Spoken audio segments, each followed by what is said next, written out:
Hello everyone, and I'm back again tonight playing more Battlefield Vietnam, and I happened to find this map when I was browsing through the roughly 15 single-player maps that are available, 15 co-op slash single-player maps, and I think I struck gold with this one, because this one was a lot of fun to play on. And while I was kind of mixed on my first impression playing Battlefield Vietnam on video, I've grown quite more fond of this game actually. I've been playing this game a bit more along with its mods. And I realise there's something special here. I mean that's obvious to pretty much everyone who's played the game really. In any of the refracted Battlefield 2 games, you know, they're all pretty special in their own way. But I really enjoyed the mix of maps. I mean, Vietnam again is particularly unique for its more infantry-focused gameplay. I mean, of course, there are still vehicles that are paramount to the core Battlefield experience, but there's a lot of infantry combat and a lot of close quarters sort of battles going on. And it would have been a lot of fun to have been able to witness this back in the day. But I've said that about so many games at this point that it's probably become a running joke in itself. But I mean, I really mean it in the case of this map, because I believe this, I mean, excuse my pronunciation, but I believe it's called Hue, I think. So the map's called Reclaiming Hue, and it's a very fun map. And contrary to what I just did just then, the artillery does not work, unfortunately. I'm not quite sure how to get it to work. I don't know enough about this game to really understand its systems beyond, you know, running around capturing flags in Conquest and using the vehicles for, you know, aforementioned nefarious purposes. So yeah, it was pretty fun going through this map and causing all sorts of chaos. Although that being said, the fact that you can program this game to run 255 bots, I can just imagine the I've used the word a lot, but the sheer chaos with 255 or 254 bots plus one person would be absolutely ridiculous. I did try that with the World War II mod, which I'll do a separate video on at some point down the line, and it just didn't work. There was just so much going on. There was just wasn't worth it. Like, you know, it's cool to have on, I don't know, some vehicle maps or something where there's enough vehicles to spawn around, but in this circumstance on this map, this just wouldn't work, because, you know, particularly like what, 120 players or 120 different opponents or allies running through that small bridge to start off with, it'd probably be period accurate, to be honest, for the Vietnam War, given how brutal that war was for so long. But in terms of gameplay experiences, I can't imagine it would be anything that good, unfortunately. But I did have to do a few jump cuts, because this game tends to, like Battlefield 1942, tends to really kind of stick it to you in terms of respawn timers. I'm not quite sure how they differ, or, you know, what, you know, factors into that, so to say, but it was still a bit bizarre to just randomly die and then have like a 20-second spawn timer just because like you dared to spawn and then just go back into it. So I'm not, you know, I'm not going to bore people with that. I'm just going to jump straight to a jump cut and just go straight to the point. I did find it really funny going into the World War II mod in particular, seeing all like the extra foliage in the map. Like, they really emphasized that on that mod, and the extra detail on Vietnam is really obvious, but largely in part because of that. I mean, the maps themselves have a lot more detail going on, but you kind of don't realize that until you actually play it. Like, you think, oh, you know, that looked close enough. Like, Vietnam is like almost like an expansion or something, you know, from an outside perspective. But then you actually go and play it, and it actually does feel quite different. And yeah, I mean, I don't really have much else to add, really. This was just a lot of fun. I mean, the ticket bleed is slow. When I did try some of the other mods as well, for whatever reason, in co-op, this game's a mess in co-op. When I load up the multiplayer and then create a local game, the tickets are like 1,500, and the ticket bleed is of like that of like a 400 game, a 400 ticket game. I'm not quite sure what's going on there. Clearly just random shit beyond my knowledge, really.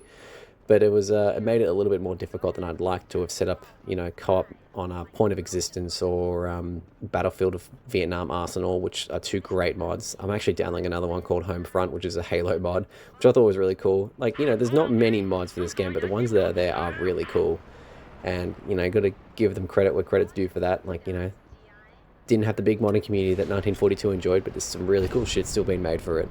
And unfortunately, there's not really a lot being updated for it these days, really, which is, I mean, to be expected. You know, 1942 and 2 are clearly more popular, but this is still a great game in its own right. It's just a shame that there's kind of a pattern with that, really. Like, the alternating Battlefield releases tend to be a bit easier to access or harder to access, just like on like alternating order. Like 1942, like you can install, get the latest 1.61b patch and have at it, you know, get OpenSpy, and it's pretty easy to get all set up. Vietnam has the weird quirk where if you try to change mods, you get the no CD patch that craps the bed for some reason, so you have to sort of manually create shortcuts with all the mods, which is easy enough to do. And if the mods are installed like properly, you can even put like icons for them to help them, like, you know, set themselves apart, which is a nice little Windows thing more than anything. But it's just, you know, just weird. And then you got Battlefield 2, which is so easy to set up these days and so easy to just get into a game and all that good stuff, and most people remember it. And, you know, despite my positive praise for this game and 1942, Battlefield 2 really did just completely just revolutionized that sort of series for the better, really.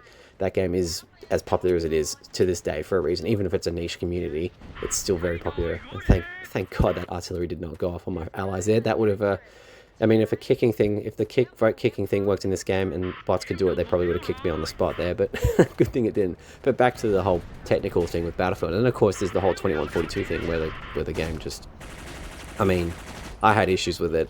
You know, Reclamation project helped me a lot with it, but I had to use it on the unlocker to actually access single player because OpenSpy just didn't work for whatever reason.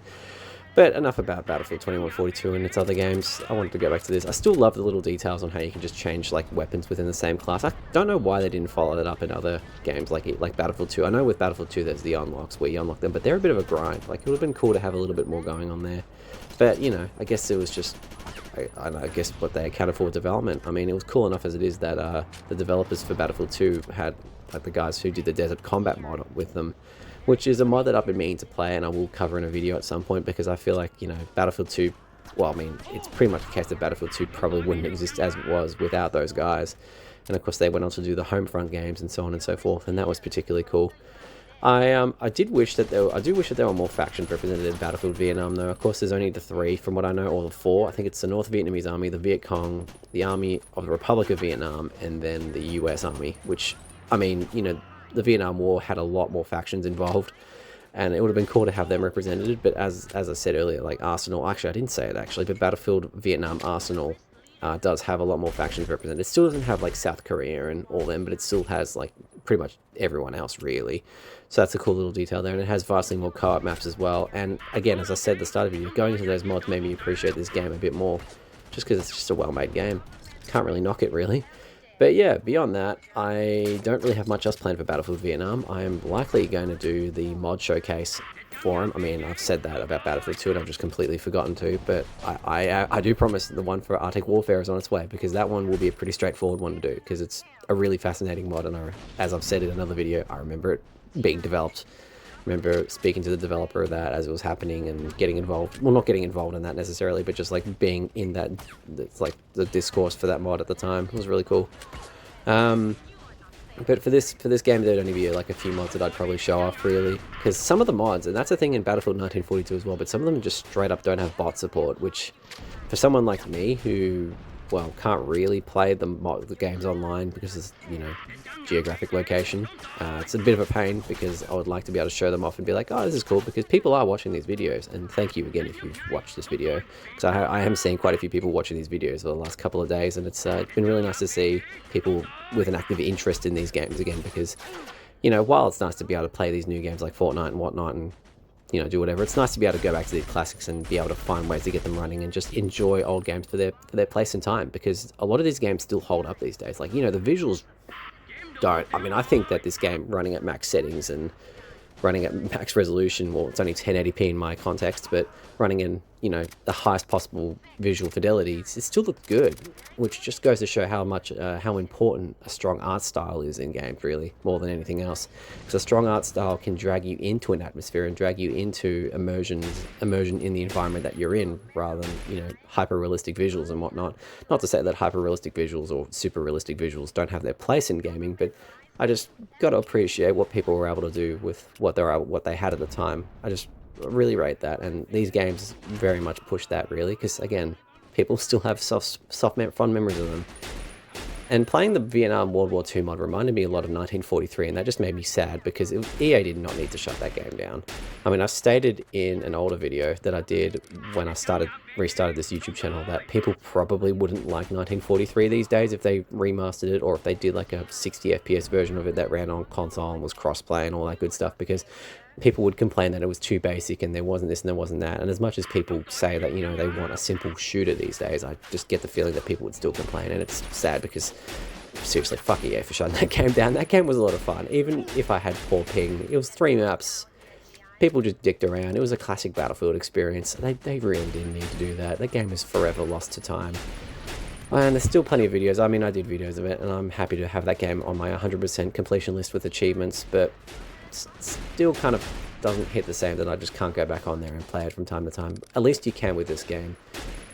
if you do have the time, do fire it up. Do fire up Battlefield 1942 or Battlefield 2 and play it with friends, co-op or online. Project Reality, Forgotten Hope 2, any of those mods, you know, those old games, they're still in development. There's a lovely community behind them that is passionate and still plays them to this day. Yeah, that about wraps it up, guys. I hope you enjoyed the video, and I love that this game ends abruptly, but I'll leave it there. I'll see you guys in the next video. Bye for now.